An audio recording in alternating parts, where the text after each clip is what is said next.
성도 여러분들 안녕하십니까? 매일 안교 교과 방송 개인 말씀 묵상 시간에 함께 하신 여러분들을 진심으로 환영합니다. 우리 모두는 일이 잘 되기를 바랍니다. 성공과 형통을 원하죠.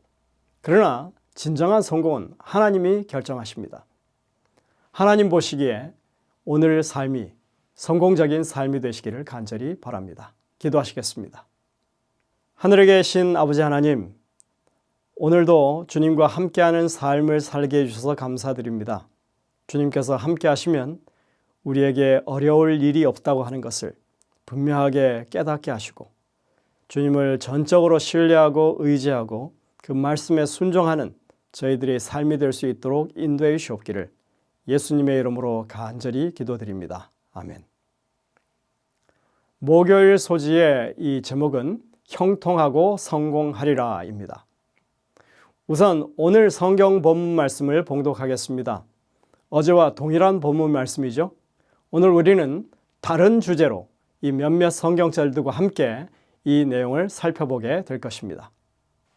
오직 강하고 극히 담대하여 나의 종 모세가 내게 명령한 그 율법을 다 지켜 행하고 우러나 저러나 치우치지 말라. 그리하면 어디로 가든지 형통하리니 이 율법책을 내 입에서 떠나지 말게 하며 주야로 그것을 묵상하여 그 안에 기록된 대로 다 지켜 행하라. 그리하면 내 길이 평탄하게 될 것이며 내가 형통하리라. 내가 내게 명령한 것이 아니냐. 강하고 담대하라. 두려워하지 말며 놀라지 말라. 내가 어디로 가든지 내 하나님 여호와가 너와 함께 하느니라 하시니라. 하나님이 함께 하시니까 마음을 강하고 담대히 해서 앞으로 나아가라. 요단강을 건너가 가나안으로 들어가면 형통할 것이다. 결국은 성공할 것이다 하시는 그런 말씀이 여기에 주어지고 있는 것입니다. 하나님께서 말씀하시는 형통하고 성공한다고 하는 것은 도대체 무슨 뜻으로 하시는 말씀일까요? 교과에서는 여호수아 1장 8절에 나오는 형통과 성공이라고 하는 두 히브리 단어를 소개하고 있습니다. 형통을 의미하는 히브리 단어 찰라흐라고 하는 단어입니다. 이 단어는 계획된 것이 만족스럽게 성취되거나 유리한 환경 가운데 있게 되는 것을 의미하는 단어입니다. 또 성공으로 사용된 이 사칼이라고 하는 단어는 번영이나 성공으로 번역되는 단어입니다. 하지만 신중하게 행하거나 또는 지혜롭게 행한다고 하는 의미이기도 합니다. 이 두 단어는 비슷한 의미로 쓰이고 있죠. 이 단어는 욥기나 잠언이나 시편에 자주 등장하면서 성공이라고 하는 개념이 하나님을 경외하고 그분의 말씀을 순종함으로 지혜롭게 행동하는 것과 밀접하게 연결되어 있다고 하는 것을 말해주고 있습니다. 창세기 24장 40절에 이렇게 말씀하죠. 주인이 내게 이르되 내가 섬기는 여호와께서 그의 사자를 너와 함께 보내어 내게 평탄한, 여기 평탄은 찰락입니다. 평탄한 길을 주시리니 너는 내 족속 중 내 아버지 집에서 내 아들을 위하여 아내를 택할 것이니라. 아브라함이 그 종 엘리에셀에게 한 말입니다. 아브라함이 그 아들 이삭의 배필을 구하기 위해서 자신의 아비 집으로 늙은 종 엘리에셀을 보내며 했던 말이 바로 이 말이죠. 하나님께서 그의 사자를 함께 보내실 것이기 때문에 그의 길이 형통할 것이라고 말하죠. 즉 이삭의 아내를 찾는 일이 만족스럽게 이루어지도록 하실 것이라고 하는 의미입니다. 아브라함의 믿음은 정말로 하나님의 인도하심이 늘 함께 하신다는 믿음이었음을 보여주는 것입니다. 창세기 24장 7절에서도 보면 하늘의 하나님 여호와께서 나를 내 아버지 집과 내 고향 땅에서 떠나게 하시고 내게 말씀하시며 내게 맹세하여 이르시기를 이 땅을 내 씨에게 주리라 하셨으니 그가 그 사자를 너보다 앞서 보내실지라 내가 거기서 내 아들을 위하여 아내를 택할지니라. 하나님께서 그 종을 먼저 보내서 그렇게 함께 하신다. 아브라함의 형통에는 이런 비밀이 있었던 것입니다. 하나님이 늘 함께 하신다는 믿음, 며느리를 찾는 일에서 종을 보낼 때에도 이 동일한 믿음을 실어서 함께 보내는 그런 그의 이 믿음의 비결이 있었던 것입니다. 여기서 성공이라고 하는 것은 물질적인 번영을 의미하는 것은 아니지만 그것을 배제하지는 않습니다. 이 성공은 하나님이 창조하신 세계의 근본에 자리 잡고 있고 그분의 율법을 통해서 나타나는 영적인 가치와 원칙과 조화를 이루는 그런 상태로 보아야 하는 것입니다. 그러나 하나님이 형통케 하시는 일에 모든 것이 다 좋은 경험만 있는 것은 아닙니다. 때로는 희생과 고통이 수반되는 그런 일이 될 수도 있습니다. 이사야 53장 10절이 그런 경우죠. 여호와께서 그에게 상함을 받게 하시기를 원하사 질고를 당하게 하셨은즉 그의 영혼을 속건제물로 드리기에 이르면 그 씨, 후손입니다. 그 씨를 보게 되며 그의 날은 길 것이요 또 그의 손으로 여호와께서 기뻐하시는 뜻을 성취, 찰락하리로다. 고난받는 종, 즉 메시아의 고난을 예언한 이 말씀 속에서 하나님이 기뻐하시는 뜻을 성취, 찰락, 형통케 하시는 이 그리스도는 질고를 당하고 그리고 상함을 받는 고난과 죽음의 길을 걸어야 했던 것입니다. 하나님의 형통은 인간이 생각하는 형통과는 다릅니다. 때로는 하나님의 형통을 위해서 인간의 형통을 포기해야 할 때도 있다는 것입니다. 우리는 꼭 그것을 명심해야 합니다. 이 본문에서 형통과 성공의 비결은 분명하게 제시되어 있습니다. 그것은 하나님의 율법에 전적으로 순종하는 것이 그 조건으로 제시되고 있는 것입니다. 나의 종 모세가 내게 명령한 그 율법을 다 지켜 행하고 우러나 저러나 치우치지 말라. 이 율법책을 내 입에서 떠나게 말게 하며 주야로 그것을 묵상하여 그 안에서 기록된 대로 다 지켜 행하라. 어제 우리가 봤듯이 이 본문에서 두 가지 중요한 것을 말하고 있죠. 하나님과의 동행 그리고 율법에 대한 순종입니다. 그것은 하나님의 백성이 행복한 삶, 성공적인 삶을 살 수 있는 길인 것입니다. 이것이 성경이 가르쳐주는 이 구원의 삶이라고 하는 것을 말합니다. 우리가 시편 1편 1절부터 3절에도 이와 같은 원칙을 볼 수 있죠. 복 있는 사람은 악인들의 꾀를 따르지 아니하며 죄인들의 길에 서지 아니하며 오만한 자들의 자리에 앉지 아니하고 오직 여호와의 율법을 즐거워하여 그의 율법을 주야로 묵상하는도다.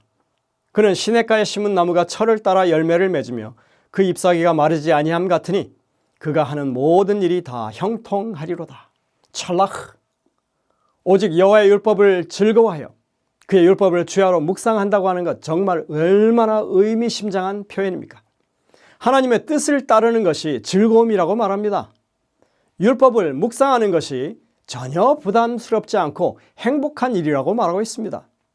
이것이 성령이 역사하시는 사람의 속에서 일어나는 일입니다. 실제로 하나님의 약속을 신뢰하는 것, 특히 오직 믿음으로 구원받는다고 하는 그 약속과 그분의 율법에 대한 순종은 상반되는 개념이 아닙니다. 그 둘은 동전의 양면과 같은 것이라고 했죠. 로마서 3장 11절에 분명히 말합니다. 그런즉 우리가 믿음으로 말미암아 율법을 폐하느냐? 그럴 수 없느니라. 도리어 율법을 굳게 세우느니라 했습니다. 오늘날 얼마나 많은 그리스도인들이 하나님의 율법에 순종하라고 하는 말씀을 부담스럽게 여기는지 그것을 싫어하는지 모릅니다. 그들은 잘못된 사상을 교육받았습니다. 율법에 순종하는 것 자체를 율법주의라고 여깁니다. 십자가에서 율법을 폐했다고 생각하는 것입니다. 성경이 전혀 가르치지 않는 것을 그렇게 믿고 살고 있습니다. 십계명의 다른 계명들은 다 그것을 지켜야 한다고 생각하면서 안식일 계명만 나오면 마음문을 닫아버립니다. 잘못된 교육의 효과가 그렇게 드러나고 있는 것입니다. 우리를 위한 예수님의 속죄와 대속적 죽으심에 대한 믿음을 하나님의 율법에 순종하는 것과 대립되는 것으로 보는 것은 아주 거짓되고 위험한 이분법입니다. 율법의 역할을 피상적으로 이해할 때 율법과 은혜를 반대되는 개념으로 오해하게 되어 있습니다. 하지만 율법과 은혜는 항상 함께하는 것입니다. 성경적으로 너무나 명확한 원칙인데 우리가 대하는 이 기독교의 실상은 그렇지 않습니다. 그렇다면 우리는 어떻게 그런 일에 대처해야 할까요? 그게 아니라고 논리를 세워서 우격다짐으로 그들을 이겨야겠습니까? 구약의 저자들은 율법을 매우 귀중하게 생각했고 그것을 기쁨의 원천으로 여겼다라고 말하고 있습니다. 율법을 올바르게 바라보고 우리가 사용한다면 율법은 인간의 죄악과 그리스도의 의가 필요하다고 하는 것을 깊이 이해하게 만들어 줄 것입니다. 오늘날 우리에게 필요한 것은 논쟁이나 변증이 아니라 하나님의 율법을 주야로 묵상하는 모본인 것입니다. 율법에 순종하며 사는 삶이 그리스도인으로서 형통한 삶이라고 하는 것을 보여주는 것입니다. 우리 스스로 율법에 순종하는 삶으로서 형통과 성공을 경험하지 못하면서 논리로 설득하려고 하는 것은 포스트 모더니즘 시대에는 더 이상 통하지 않는 방법입니다. 하나님과 동행하는 삶의 행복과 기쁨을 우리가 맛보고 그것을 보여야 합니다. 안식일이 우리에게 얼마나 큰 평안과 위안을 주는 것인지 그들이 마음으로 느낄 수 있도록 우리 삶이 그런 모본을 끼쳐야 하는 것입니다. 영감의 교훈에 여호수아가 형통한 비결에 대해서 이렇게 말합니다. 여호와께서는 율법책에 대하여 여호수아에게 명령하셨다. 주야로 그것을 묵상하여 그 가운데 기록된 대로 다 지켜 행하라. 그리하면 내 길이 평탄하게 될 것이라 내가 형통하리라. 여호수아는 모세의 기록들을 온 이스라엘에게 가르쳐야 하였다. 모세에 명한 것은 여호수아가 이스라엘 온 회중과 여인과 아이들과 그들 중에 동거하는 객들 앞에 낭독하지 아니한 말이 하나도 없었더라. 선지자왕 465쪽에. 먼저 행하라고 하죠. 그리고 그것을 가르치라고 합니다. 모든 것을. 그러니 여러분들 논리가 아닌 삶의 논리로 해야 하는 것입니다. 에스라가 백성들을 이끌고 바벨론에서 돌아왔을 때 백성들에게 율법을 가르치기로 그렇게 작정하고 돌아왔다고 말합니다. 그런데 그의 평생을 두고 그 뜻을 이루기 위해서 살았지만 그 목적이 제대로 이루어지는 것 우리는 그것을 보지 못합니다. 그 길에 형통함, 다시 말해서 찰락, 성공하는 것이 쉽지 않았다고 하는 것을 보여주고 있는 것입니다. 하지만 여러분들 겉으로 보기에 실패처럼 보였을지 모르지만 그러한 길을 걷는 사람들이 몇이라도 있다고 하는 것은 하나님 보시기에 성공일 수 있습니다. 우리는 선한 일을 행함에 있어서 정말 시간이 오래 걸릴지라도 하나님의 명령하신 대로 좌절하지 않고 그 일을 지속해야 할 것입니다. 갈라디아 6장 9절에 있는 말씀을 읽고 마칩니다. 우리가 선을 행하되 낙심하지 말지니 포기하지 아니하면 때가 이름에 거두리라. 기도하시겠습니다. 하늘에 계신 아버지 하나님, 참으로 주님의 말씀은 너무나 정확하고 명확합니다. 우리가 그저 전통적으로 해오던 방식이 아닌 정말 하나님의 말씀이 우리에게 무엇을 명령하고 있는지 제대로 깨우칠 때 하나님께서 원하시는 일을 할 수 있다고 하는 사실을 깨우쳐 주시옵소서. 주님, 우리도 그러한 온전한 믿음의 자세로 주님께서 원하시는 삶을 주변 사람들에게 모본으로 보일 수 있도록 이끌어 주시옵기를 예수님의 이름으로 간절히 기도드립니다. 아멘.